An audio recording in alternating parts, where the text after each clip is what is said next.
हैं तो दूध मिलता नहीं है, तो दूध पी के एक साइड में खड़े होते हैं। मैया ने पीछे खड़े हुए लाला से पूछा, क्यों रे लाला? कन्हैया बोले, मैं एक बात बताऊं, मैं वहां से जा रहा था और बछड़े बंधे हुए थे, उन बछड़ों ने मेरी ओर देखा। बोले लाला, ये गोपियां हमारी माताओं का सारा दूध निकाल लेती, हमारे लिए छोड़ती नहीं, थोड़ी सी कृपा कर दो। बोले मुझे दया आई, मैंने खोल दिया। और माताओं का स्वभाव होता है, दूध निकाल देती है, बछड़े के लिए बिल्कुल नहीं छोड़ती। और गाय का भी स्वभाव होता है, बोले जितना निकाल ले अपने बच्चे के लिए मैं फिर भी रख लेती हूँ, गाय रख लेती है। लेकिन माताएं कहने लगी, तू जितनी चालाक है तेरे से ज्यादा चालाक हम हैं। दूध निकाल कर बच्चा छोड़ती है, गाय बच्चे के लिए दूध उतारती है, फिर साथ में बैठ जाते निकाल के। बोलो जय श्री कृष्ण। ऐसा होता है ना, फिर साथ में बैठ जाती है, ये अब उतारा है बच्चे के लिए, फिर निकाल लेते हैं। और बछड़े भी, गोपियां, भगवान कहने लगे, वो बच्चे भी यही कह रहे थे, भैया मेरे को दया आई, मैंने खोल दिया, उन्होंने अपनी माँ का दूध पी लिया, तो इसमें मेरा क्या कसूर?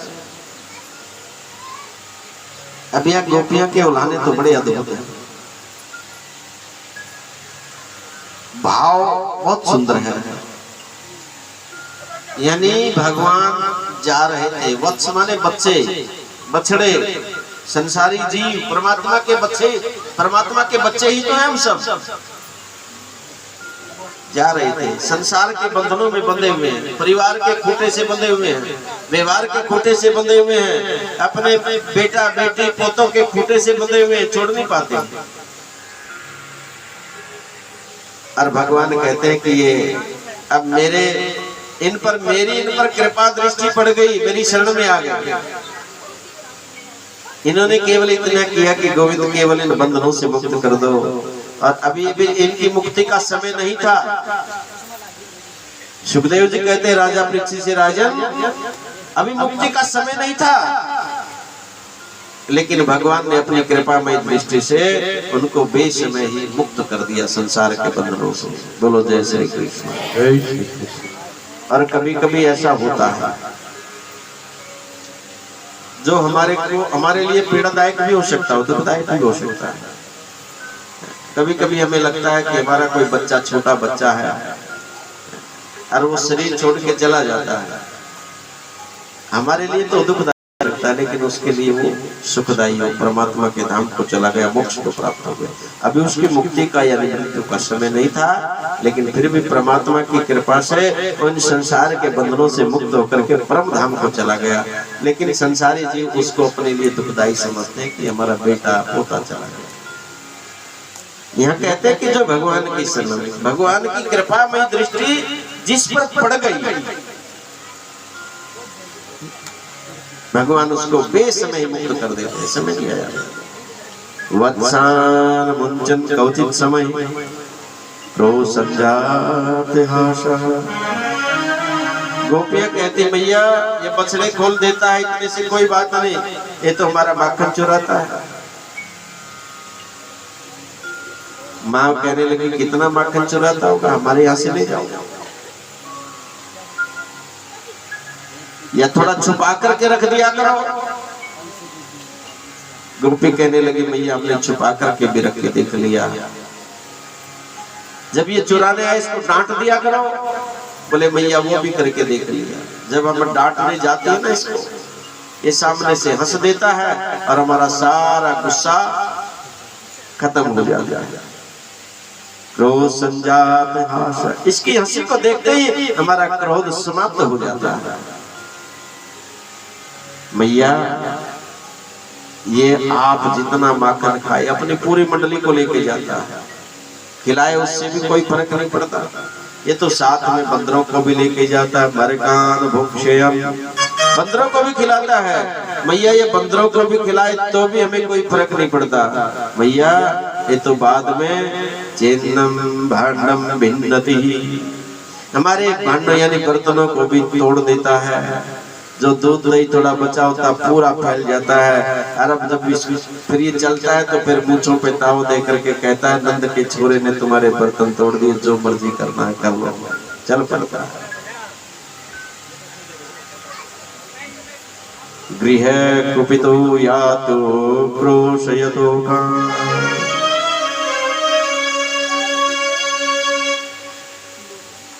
मानो जब इतनी बात गोपियों ने कही, माँ यशोदा कन्हैया को डांटने लगी, और डांटने लगी तो गोपियां कहने लगी, भैया यशोदा हमारे सामने लाला को मत डांटो, उल्हाना तो केवल बहाना था, हम तो आपके लाला के दर्शन करने के लिए आए थे, आपके आंगन में नाचते हुए उस ब्रह्म को देखने के लिए आई थी। और गोपियां गोविंद से इतना प्यार करती हैं, और उस दिन के बाद प्रत्येक गोपी चाहती है कि कन्हैया हमारे आंगन में आकर के नाचे, और गोपियां भगवान को कहते, लाला माखन खिलाएंगे, पहले नाच के दिखा दे, पहले नाच के दिखा दे। गोपियों का भगवान को नचाने का तात्पर्य केवल इतना था कि हम उस रूप को देखना चाहते हैं। और गोपियां भी कोई साधारण गोपी नहीं है, ब्रज की गोपियां और सिद्ध स्वरूपा गोपी है, देव स्वरूपा गोपी, यानी स्वर्ग के देवता देवियां भी गोपियों का रूप धारण करके आए हैं। बड़े बड़े सिद्ध ऋषि मुनि भी गोपियों का रूप धारण करके आए हैं भगवान के इस अवतार की लीला में। आज वो उस रूप को देखना चाहते हैं, और भगवान तो सबकी मनोकामना को पूरी करते हैं। तभी तो किसी महापुरुष ने कहा है, भगवान अपने भक्तों की कामना के लिए, इच्छा के लिए, उनको प्रसन्न करने के लिए नाचते हैं, अपना मान नहीं देखते।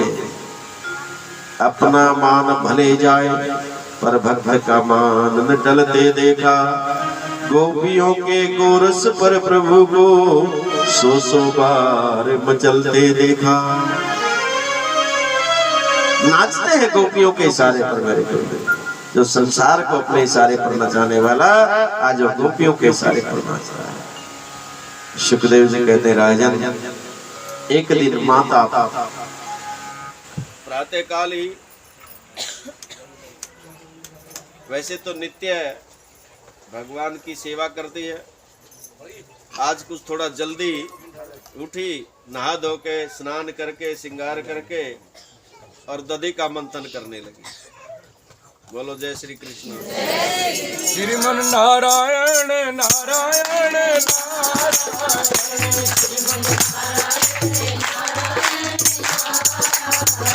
कभी राम बनेंगे कभी श्याम बनेंगे, ले आना प्रभु जी ले आना। कभी राम बनेंगे कभी श्याम बनेंगे, ले ओ चले आना प्रभु जी चले आना, चले कभी राम बनेंगे कभी श्याम बनेंगे, चले आना प्रभु जी। ओ कभी विष्णु रूप में आना, कभी ओ कभी विष्णु रूप में आना, कभी ओ लक्ष्मी साथ लेके चक्र हाथ लेके, चले आना प्रभु जी चले आना, चले आना प्रभु जी चले आना। कभी राम बनेंगे कभी श्याम बनेंगे, चले आना प्रभु जी चले आना। कभी राम रूप में आना, कभी राम रूप में आना, ओ सीता साथ लेके धनुआ हाथ लेके, चले आना प्रभु जी चले आना, हाँ चले आना प्रभु जी चले आना। कभी राम बनेंगे कभी श्याम बनेंगे, चले आना प्रभु जी चले आना, चले आना प्रभु जी कभी राम बनेंगे, चले आना प्रभु जी चले आना। कभी कृष्ण रूप में आना, कभी कृष्ण रूप में आना, ओ राधा साथ लेके बंसी हाथ लेके, चले आना प्रभु जी चले आना, हाँ चले आना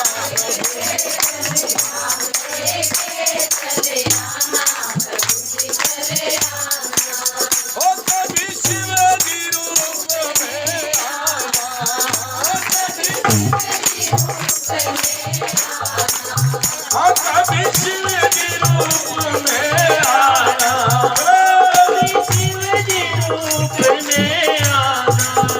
ओ गोरा साथ लेके डमरू हाथ लेके चले आना प्रभु जी चले आना, ओ चले आना प्रभु जी चले आना। कभी राम बन के कभी श्याम बन के चले आना प्रभु जी चले आना, आ चले आना प्रभु जी चले आना। ओ कभी गणपति रूप में आना, कभी गणपति रूप में आना, आ कभी गणपति रूप में आना, कभी गणपति रूप में आना। और रिद्धि साथ लेके चले आना प्रभु जी चले आना, ओ चले आना प्रभु जी चले आना, आ चले आना प्रभु जी चले आना, ओ चले आना प्रभु जी चले आना। बोलिए श्रीमन्नारायण भगवान की जय। गोपियां उल्हाना देती हैं और भगवान की माया, भगवान की लीला अद्भुत है। एक दिन माँ यशोदा प्रातः काल ब्रह्म मुहूर्त में उठी और नहा धो करके गोविंद के लिए दधी का मंथन करने लगी। दही का मंथन कर रही है, चिंतन गोविंद का कर रही है। देखो माँ यशोदा के आंगन में 9 लाख गाय, तो 9 लाख गाय जिसके आंगन में होंगी तो दास दासियों की भी कमी नहीं होगी, काम करने वालों की भी कमी नहीं होगी। लेकिन माँ यशोदा अपने लाला के लिए सारा काम स्वयं करती है, अपनी रसोई का, अपने लाला का, अपने घर का सारा काम स्वयं करते हैं। बोलो जय श्री कृष्ण। जय श्री कृष्ण। ध्यान से सुनो। माँ दही का मंथन करती है, पहले करती थी माताएं दही का मंथन, आजकल तो रहा ही नहीं। पहले तो दूध नहीं है, सब बिक जाता, थोड़ा बहुत है, तो मशीन आ गई और मशीन भी माताएं बहाना बना देती है कि मुझे तो चलानी नहीं आती। फिर चलाते कौन है? हम माताएं तो नहीं चलाती, फिर पति देवता ही करते हैं दही का मंथन। बोलो जय श्री कृष्ण। जय श्री कृष्ण। जब से हाथ की चक्की और हाथ की रई चली गई, तब से माताओं के शरीर में रोग आ गया। बोलो जय श्री कृष्ण। जय हाथ की चक्की से प्रातः काल उठ करके जब जब माताएं आटा पीसती थी, सारी बीमारी भाग जाती थी। और रई से जब जब दही का मंथन होता था तो किसी के शरीर में न रोग रहता था, बच्चों की परवरिश, हाथ से निकाला हुआ माखन कितना शुद्ध और कितना मीठा होता था। मैया भी अपने लाला के लिए निकाल रही है, लेकिन ध्यान एक बात का और काम कर रही है, चिंतन गोविंद का कर रही है। मेरा लाला उठेगा, ताजा ताजा माखन मांगेगा, ताजा ताजा माखन खिलाऊंगी। और इतनी देर में गोविंद उठ करके आए, आंखों में मैया के द्वारा लगाया हुआ काजल और हाथों से उस काजल को और आंखों से मसल लिया। पहले ही सामने सलोने हैं और काजल आंखों में फैल गई तो और सुंदर हो गई। आकर के मैया के उस रई को पकड़ लिया, रई पकड़ ली तो मंथन बंद हो गया। मंथन बंद हो गया तो मैया का ध्यान गया लाला की तरफ। बोले लाला क्या हुआ? बोले मैया माखन दो, भूख लगी है। दो बातें हैं, एक तो माँ यशोदा कन्हैया का चिंतन कर रही है और कन्हैया ने कहा मैया अब मैं तो मिल गया आपको, अब मेरे लिए कर्म करने की आपको आवश्यकता नहीं, मैं मिल गया। भगवान को पाने के लिए किया हुआ कर्म परमात्मा तक पहुंचता, और भगवान कहते भैया मैं मिल गया आपको, अब कुछ करने की जरूरत नहीं है। जब बेटे संतान जब बराबर की हो जाए, ध्यान देना बच्चे अगर सुन रहे हैं तो काम करने लायक हो जाए, फिर माता पिता को कह देना चाहिए कि अब हम हो गए काम वाले, अब आपको कुछ करने की जरूरत नहीं।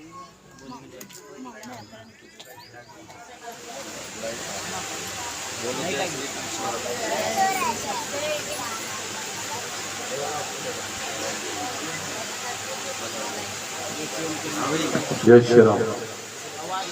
बच्चे जब काम करने वाले हो जाए तो फिर अपने माँ बाप को कह देना चाहिए कि अब आप आराम से बैठो, अब हम करेंगे, अब हम करेंगे, आपकी सेवा आपने बहुत कर लिया। लेकिन दुर्भाग्य है आज बच्चे करने वाले हो गए, करते नहीं, जवान होकर के बूढ़े भी हो जाते हैं, फिर भी आशा रखते हैं कि हमारे माँ बाप करके खिलाना। ये थोड़ी प्रवृत्ति जो समाज में आज आई है, बच्चों को अपने कर्तव्य का बोध होना चाहिए कि माँ बाप को अब हमें आराम करने देना चाहिए। माँ बाप को केवल कहें कि आप बैठ करके बस केवल और केवल परमात्मा का भजन करो। लेकिन कहीं कहीं ऐसा होता है, बच्चे तो चाहते हैं कि माँ बाप बैठ कर आराम करें, वहाँ माँ बाप बैठ के राजी नहीं, वहाँ फिर उनको लगा रहता है कि हम और धन इकट्ठा कर दें, लगा रहता है, शांति नहीं होती। यहाँ भगवान कहते भैया मैं मिल गया आपको, आपको कुछ करने की जरूरत नहीं। सुखदेव जी कहते हैं राजन, ये देखो आध्यात्मिक कथा है, अगर सुनेंगे तो परमात्मा मिल जाए तो फिर परमात्मा के लिए कुछ करने की आवश्यकता नहीं। भगवान भी कहते हैं कि मैया मैं मिल गया आपको, लेकिन मैया तो भोली है, समझ नहीं पाती। कन्हैया समझ गए कि मैया समझ नहीं पा रही मैं क्या कहना चाहता हूँ। मैया ने लाला को अपनी गोदी में बैठाया, अपना दूध पिलाने लगी। लाला जब तक माखन नहीं निकलता तब तक दूध पियो। अब मैया का दूध पीने लगे। अब मेरे गोविंद ने दूध पीते पीते जम्हाई ली, और मैया ने कन्हैया के मुख में देखा, पूरे ब्रह्मांड के दर्शन हो गए। मैया सोचने लगी क्या देख रही है, कन्हैया के मुख में पूरा ब्रह्मांड घूम रहा है।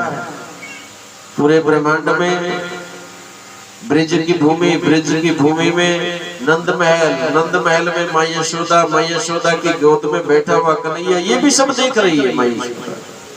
मैया को कहने लगी मैं कोई शौकत तो नहीं देख रही। फिर आंखें बंद करके खोली तो भगवान ने सोचा मैया को दर्शन तो करा दिए, अपनी मोहिनी माया से फिर मोहित कर दिया। और भगवान बताना चाहते मैया यशोदा को, मैया आपका दूध केवल मैं नहीं पी रहा, आपका दूध पूरा ब्रह्मांड पी रहा है। और दूध पीते पीते कन्हैया बोले मैया एक बात पूछूं आपसे। बोली लाला पूछो, कि आप मुझसे कितना प्यार करते हैं। अब एक माँ अपने बच्चे से कितना प्यार करती होगी, बोलो जय श्री कृष्ण। कोई बता सकती है अपने बच्चों से कितना प्यार करती है? बच्चों के प्यार का कोई नाप नहीं। मैया कहने लगी लाला बेटा इस संसार में मुझे तुझसे प्यारा कोई नहीं। और वास्तविक रूप से माँ को अपने बच्चों से प्यारा कुछ होता नहीं। इतनी बात मैया ने कही ही थी, उसी समय एक गोपी ने आकर के मैया को याद दिलाया, मैया आपने गाय का दूध गर्म करने के लिए रखा था। लाला को पिलाने के लिए मैया जिस गाय का दूध गर्म करती थी, जिस गाय का दूध लाला को पिलाती थी, वो दूध अग्नि पर रखा गर्म करने के लिए। गोपी ने याद दिलाया, भैया दूध गर्म करने को रखा था, निकलने जाए, निकलने वाला है। मैया को याद आया तो कन्हैया को नीचे गोद से उतारा, दौड़ी दौड़ी दूध बचाने के लिए गई। कन्हैया मन ही मन सोचने लगे, अभी अभी तो मैया कहती थी मुझे तुझसे प्यारा कोई नहीं, मेरे से प्यारा दूध हो गया। बोलो जय श्री कृष्ण। अब दूध प्यारा है कि पूत प्यारा है? मैं एक बार छोटा था, तब मैंने पूछा था अपनी दादी से ये बात। शायद आज किसी माता को पता हो न हो, बड़े बुजुर्गों से बहुत कुछ सीखने को मिलता है। कहा कि दूध और पूत में कोई भेद नहीं। माताएं दूध अग्नि में जलने नहीं देती, क्योंकि जानती कि दूध अग्नि में जला तो बच्चे पर कष्ट आ सकता है। इसलिए माताएं कहती दूध और पूत समान है। न दूध बेचते थे पहले, न पूत बेचते थे। आज दोनों ही बेचे जा रहे हैं, दूध भी बेचा जा रहा है और पूत भी बेचे जा रहे हैं दहेज के नाम पर। पुत्रों के शादी नहीं होती, सौदे होते हैं। शादी के नाम पर सौदे होते हैं, कितने में बेटा बिकता है।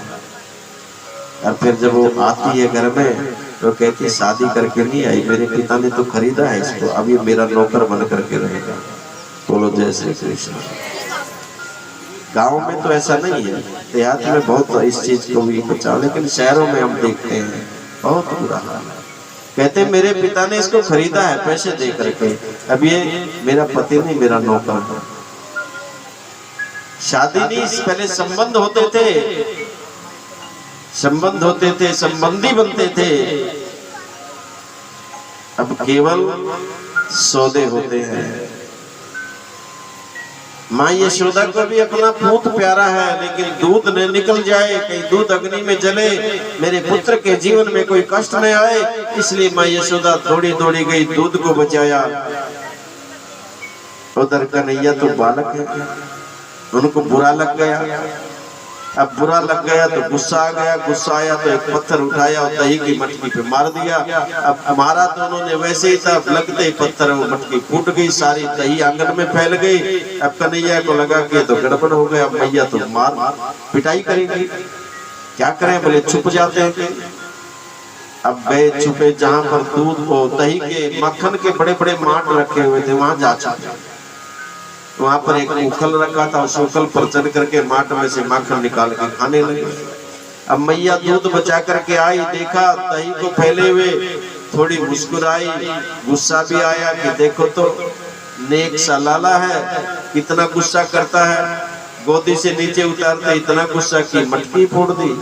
अरे ये मटकी मेरी नहीं, मेरे सास के भी सास के जमाने की मटकी थी। अगर आज इसको मैंने नहीं डांटा तो ये शरारती हो जाएगा। मैया एक छड़ी लेकर के, डंडी लेकर के कन्हैया को ढूंढने के लिए चली, क्या थोड़ा सा इसको डांटोगे। और जैसे मैया छड़ी लेकर के कन्हैया को ढूंढते हुए गई, वहां पर जहाँ माखन के माट रखे थे, वहां देखा मैया कहने लगी, गोपियां सही कहती है, माखन चोर है, चुरा चुरा करके खा रहा है। कन्हैया को भी लगा मैया तो आएगी और पिटाई करेगी। कन्हैया वहां से भाग लिए, आगे आगे गोविंद पीछे पीछे। माँ यशोदा पूरे महल के चक्कर काट लिए, माँ यशोदा की पकड़ में गोविंद नहीं आया। सुखदेव जी कहते हैं, राजन माँ के चेहरे पर पसीने आ गए, माँ थक गई और थक करके कहने लगी, लाला तू मुझे बहुत परेशान करता है मेरा गोविंद। सोचा माँ थक गई और स्वयं मैया यशोदा की पकड़ में आ गई। संसार में ऐसा कौन है जो परमात्मा को पकड़ सके अपने पुरुषार्थ से? किसी में सामर्थ्य नहीं। तो जिस पर कृपा करते हैं स्वयं ही पकड़ में आते हैं। माँ यशोदा के पास स्वयं चले आए, स्वयं माँ यशोदा की पकड़ में आ गए। माँ यशोदा ने पकड़ लिया और कहने लगी, लाला तू बहुत उदंड हो गया, बहुत शरारती हो गया, अब तुझे क्या कहूँ, दंड स्वरूप में तुझे उसी उखल से बांध देती हूँ जिस उखल पर चढ़ करके तू माखन खा रहा था। माँ यशोदा अपने महल की रस्सियां लेकर के आई, रस्सियों से बांधने लगी। सुखदेव जी कहते, राजन पूरे महल की रस्सियां जोड़ डाली, लेकिन रस्सी दो छोटी पड़ जाती है, कन्हैया बंधन में नहीं आ रहे। न आज माँ यशोदा को भी लगने लगा, ये मैं क्या देख रही हूँ, न लाला छोटे हो रहे न बड़े हो रहे, लेकिन ये रस्सी 2 उंगल छोटी पड़ जा रही है। भगवान माता को देना चाहते हैं, भैया ये मैं और मेरा, यदि मैं बांध रही हूँ मेरे अपने बेटे को बांध, मैं और मेरा अभिमान जब तक है मैं किसी के बंधन में, किसी की पकड़ में नहीं आ सकता। माँ का मानो अभिमान समाप्त हो गया और बंधन में मेरे गोविंद स्वयं आ गए। वो संसार में जो परमात्मा को बांध सके, केवल भक्ति ही है जो परमात्मा को बांध सकते हैं अपनी भक्ति की डोरी में, अपनी भक्ति के बंधन में। केवल परमात्मा को भक्ति ही बांध सकते हैं। भक्त की बात याद आई, कथा याद आ गई मुझे। वैसे तो समय कम है, फिर भी मैं एक कथा सुनाना चाहता हूँ आप लोगों को। बहुत प्यारी कथा है। राजस्थान की एक कथा है। कर्माबाई नानी बाई का मायरो आपने सुना होगा, नरसी का भात सुना होगा, सुना? बोलो जय श्री कृष्ण। जूनागढ़ के एक भक्त, जूनागढ़ गुजरात में पड़ता है स्टेट।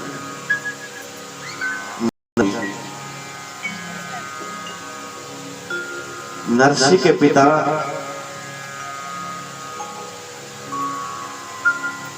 जब मुसलमानों का राज था, औरंगजेब का राज था, उस समय वहां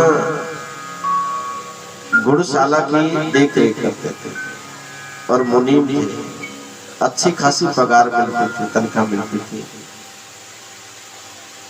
2 पुत्र थे, नरसी और एक इसका बड़ा भाई। समय आने पर माँ का देहांत हो गया। दादी थी, दादी ने परवरिश की। बड़े भाई का विवाह हो गया। नरसी थोड़ा भोला था बेचारा, पढ़ाई लिखाई जानता नहीं था। बड़े भाई ने पिता का सारा काम संभाल लिया और इसको गुड़शाला में और गौशाला में लगा दिया। दादी को बड़ी चिंता रहती थी। जैसे तैसे करके नरसी की शादी करवा दी। समय बीता, नरसी को एक कन्या हुई। फिर काफी समय बाद कोई संतान नहीं। उस कन्या का विवाह कर दिया सरसागढ़ में, राजस्थान में। एक अच्छा धनाढ्य परिवार, नाम था उस लड़की का रामा। नरसी अपनी बिटिया से बहुत प्यार करता था। रामा ससुराल चली गई। नरसी को एक बेटा भी मिला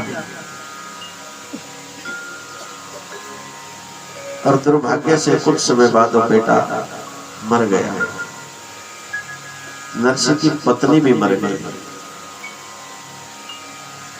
नरसी अकेला रह गया। भाई और भाभी जैसा थे वैसा खा ले।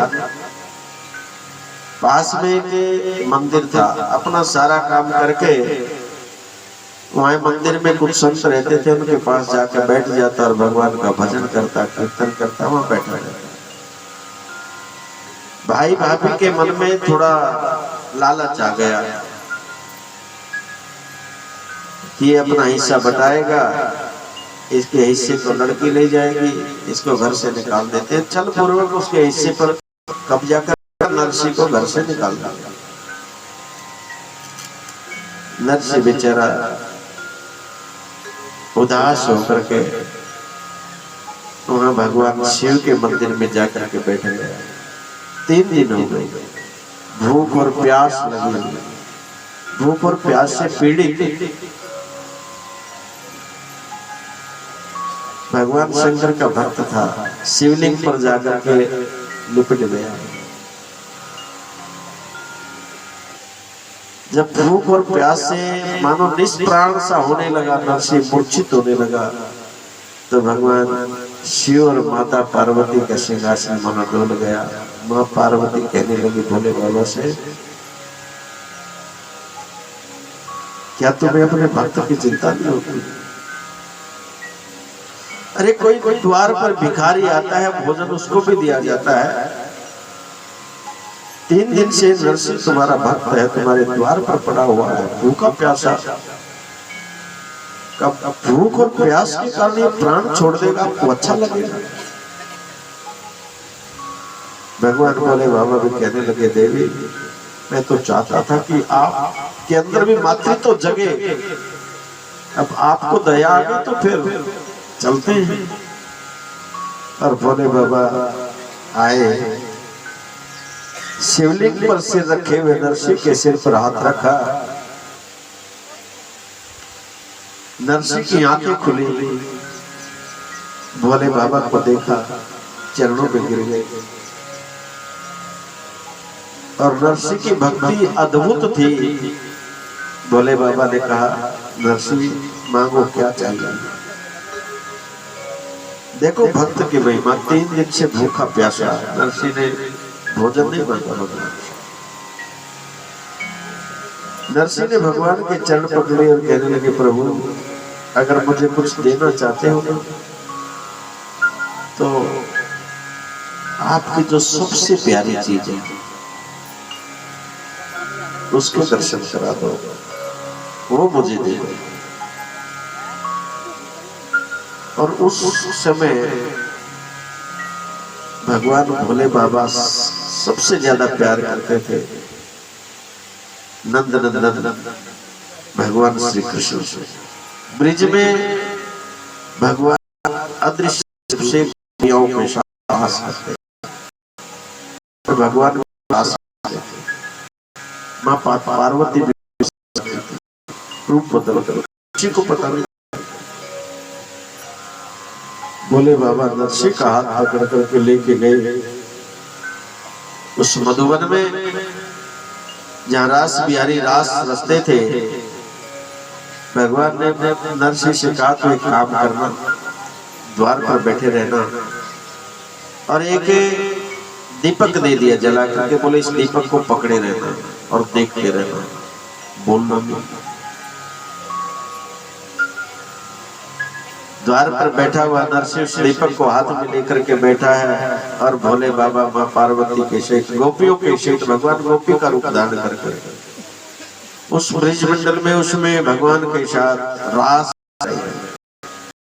और ने भगवान रास के दर्शन, अद्भुत दर्शन। नरसिंह देखता रह गया, नजर हटे ना, ध्यान एकाग्र हो गया। और वो दीपक जलते जलते जलते जलते नरसिंह का हाथ जलने लग गया। लेकिन नरसिंह का ध्यान भंग नहीं हुआ। नरसिंह का जब हाथ जलने लग गया तो शरीर के जलने की गंध आई।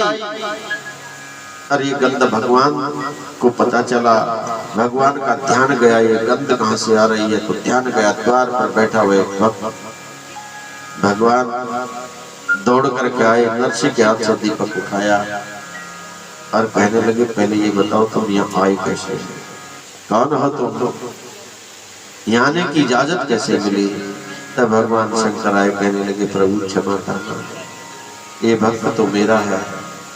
और इस भक्त ने मुझसे एक ही चीज मांगी कि मुझे सबसे प्यारी चीज जो है उसके दर्शन करना चाहता था। गोविंद, अब आपसे प्यारा मेरा कोई नहीं। और प्रभु अब आपने इसका हाथ पकड़ लिया तो बस इसका हाथ हम छोड़ना मत। मैं अपने के चरणों करता हूँ और गोविंद नरसिंह के पर आया, कहा बेटा जाओ, जब तुम्हें मेरी याद आए याद करना, जब पुकारोगे दौड़ाऊंगा। भगवान ने ऐसी कृपा की, जहां रहते हो बोले वहीं जाओ। जीवन में जब संकट पड़े, दुख आए, या जब भी तुम मुझे बुलाना चाहोगे मैं तुम्हारे पास चला आऊंगा। नरसिंह पुनः वहीं पर आ गया, शिव मंदिर में रह करके नरसिंह ने भगवान का एक मूर्ति रखी, भगवान द्वारकाधीश की पूजा करने लगे निरंतर। जो मंदिर में लोग आते हैं, जो चढ़ाते हैं, उन्हीं से अपना जीवन यापन करते हैं, उसी से खा लेते हैं, वही रहते हैं, वही पूजा करते हैं। साथ में एक अंधे संतों का आश्रम है, 20-25 संत वहां रहते हैं, उनके पास बैठ करके भजन कीर्तन करते हैं। उधर नरसिंह की लड़की रामा, उसको एक लड़की हुई और वो लड़की भी आज विवाह के योग्य हो गई। उसके विवाह की तैयारियां हो रही हैं। अब रामा के ससुराल वालों ने कहा कि ये इसकी शादी कर रहे तो भाग की पत्रिका तो भेजनी चाहिए। उनकी ससुराल वालों को पता है कि रामा के पिता नरसिंह के पास आज कुछ नहीं है, शिव मंदिर में बैठे हुए संत बने हुए, और रामा का भाई की मृत्यु हो गई। यहाँ से चिट्ठी भेजी इन्होंने, लेकिन उन्होंने रामा को ये संदेश नहीं दिया कि तेरा भाई मर गया, तेरी माँ मर गई। उसको बेचारी को पता ही नहीं। पहले तो चिट्ठियां पत्रिका जाती थी, कई दिन लग जाते थे, आना जाना तो सालों साल हो जाते थे। शादी होने के बाद रामा ससुराल गई, वापिस आई नहीं। पत्रियों से संदेश आते जाते थे। भाई की मृत्यु हुई, नहीं बताया, क्योंकि उनको लगा भाई की मृत्यु से इसको दुख होगा, ये अब जाएगी, पहले से इसके पिता दुखी हैं, इसलिए बताया है। अब बात की पत्रिका लिखी जाने लगी।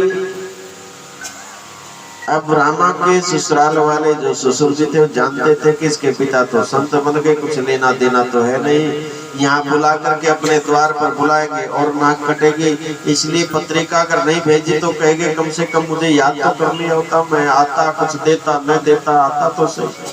अब पत्रिका में ऐसा लिख दो कि वो देख करके आए ही ना। और उस पत्रिका में लिख दिया ना, सुना इतना सोना, इतनी चांदी, 1 क्विंटल सोना, 2 क्विंटल चांदी, हजारों सूट, ये सामान वो सामान, पत्रिका में लिख दिया।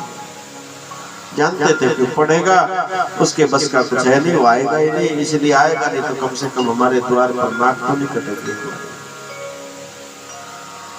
रामा जब ये पत्रिका लेके जा रही थी, रामा ये देख रही थी, लेकिन दरवाजे के पीछे खड़ी खड़ी केवल रो रही थी। वो जानती तो थी कि मेरे पिता के पास सब कुछ नहीं है, लेकिन किसी को कह नहीं सकती थी। पत्रिका लिखी गई तो उसने अपने पति को बुलाया और पति के चरण पकड़ के पैरों में गिर गई और कहने लगी कि आप तो जानते हैं मेरे पिता के पास आज कुछ नहीं है, और इतना सब आप लिख करके भेज रहे हो, मेरे पिता कैसे देंगे। उसके पति ने रामा को सांत्वना दी कि क्यों चिंता करती हो, मैं हूं। पिता ने पत्रिका लिखी, भेजने दो, मैं तो हूं तुम्हारे साथ।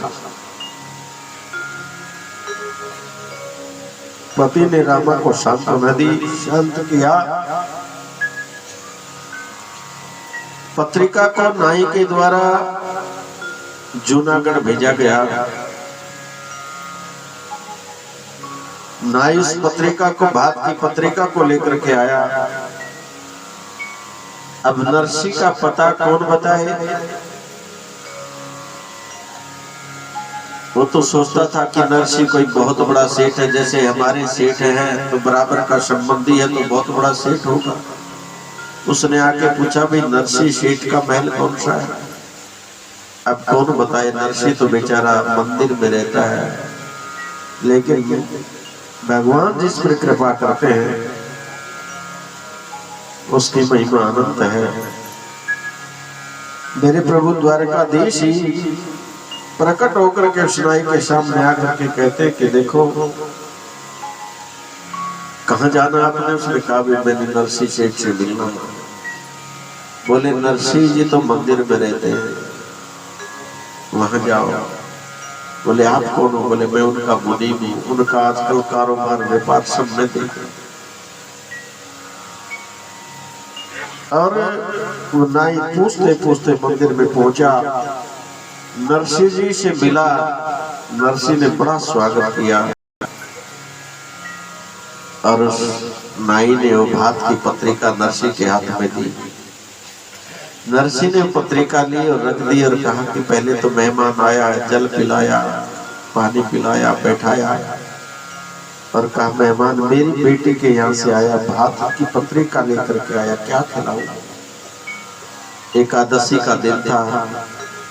नरसिंह जी ने कहा कि देखो आज एकादशी, मेरा तो व्रत है लेकिन आप तो व्रत कैसे रखेंगे? नरसिंह बेचारा संकोच में अपना उसका मित्र था किसान, उसके घर गया। उसकी घरवाली से कहा देवी मेरा मेहमान आया, उसके लिए कुछ भोजन बनाओ। तो नरसिंह दौड़ा दौड़ा खेतों में गया, उसके खेत से साग तोड़ करके लेके आया, उसको दिया। उस बेचारी ने साग बनाया, रोटी बनाई, लेकर के आया मंदिर में। लेकिन उससे पहले तो मेरे प्रभु 56 प्रकार का पकवान लेकर के आए और उस नाई को खिला दिया। उसने कहा भैया, बोले कि देखो हमारे सेठ जी कुछ खाते पीते नहीं, वो बड़े दूसरे स्वभाव हैं, आप खाइए। सोने के बर्तनों में।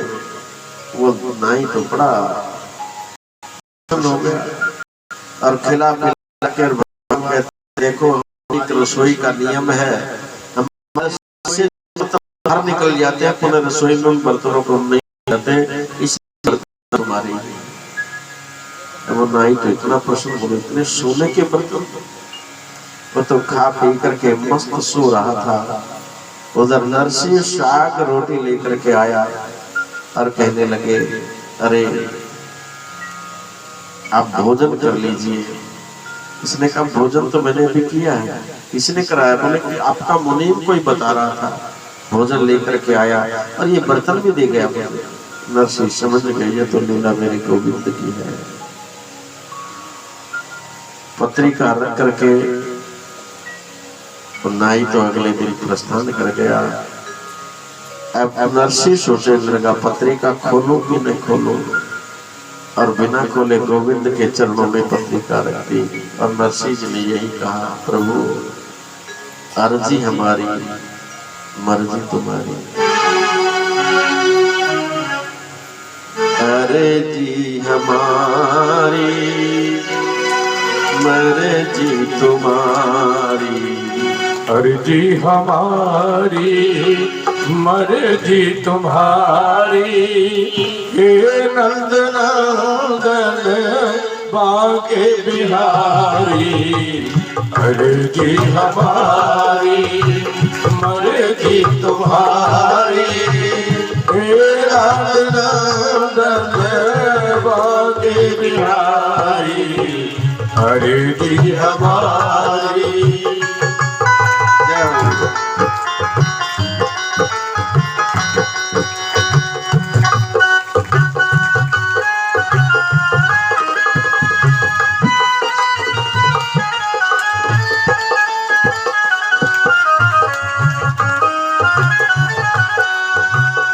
पूजा न जानो पाठ न जानो। पूजा न जानो पाठ न जानो।